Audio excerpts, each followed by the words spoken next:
Big day today. We are awaiting the Pope's arrival at the White House, where he will meet with President Obama and is expected to make his first address on U.S. soil. Hey everyone, I'm Vladimir Duthier. And I'm Meg Oliver. As Vlad said, it is an exciting day. We've brought in our CBS News Papal contributor, Candida Moss, to bring us some insight. She's also a theology professor at Notre Dame. So great to have you here on this historic day. Yeah, it's wonderful to be here. So as we look out, Pope Francis is known for his charisma, for his sense of humor. What are you going to be looking out for? Some of maybe those unscripted moments happening today?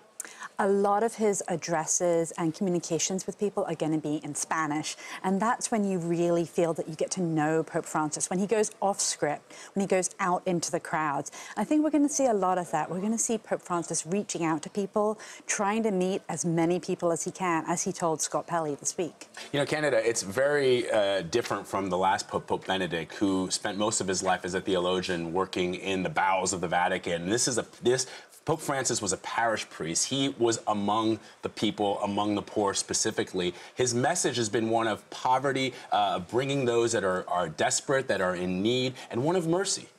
That's exactly right. You know, Benedict was an academic. He was a professor.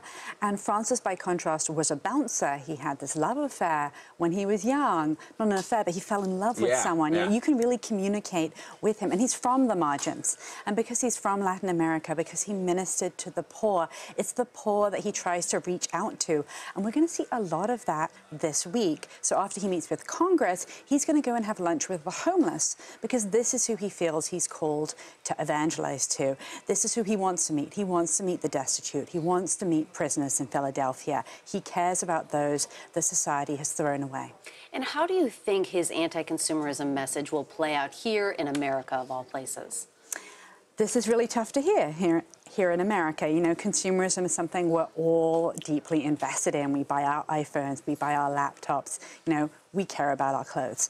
And Francis is saying that no, that this kind of consumeristic culture can lead to sort of discarding people who aren't productive and who don't produce things for us to consume. So it's going to be difficult for people to hear this, not just conservatives, but I think everyone is going to bristle a little at the idea that we consume too much here. You know, what's interesting also, Canada, is this Pope, and I think what many people find fascinating about this Pope is that he just doesn't issue these proclamations.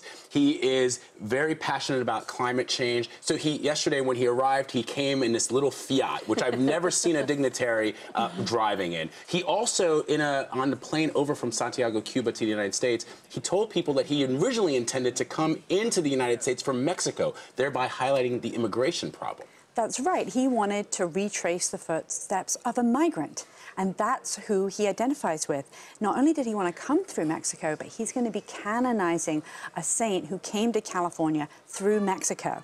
So we're going to see a lot more of that interest here. Let's talk about that, because it's very controversial. Yeah.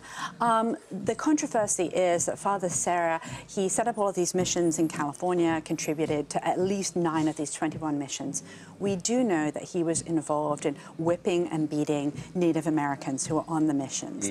And scholars are divided about whether or not this was just a priest who thought of converts as children and therefore beat them as was common at the time, or whether this is abusive. There was definitely coercion. There was definitely force. So this is a controversial canonization. What's clear is that Francis is using Serra not to endorse colonialism, but rather to say, look, the history of America is a history of immigration. Candida Moss, thank you very, very much. We're going to be talking to you all day long, so just stand by. We'll get back to you as the festivities begin. Thanks so much. Thanks.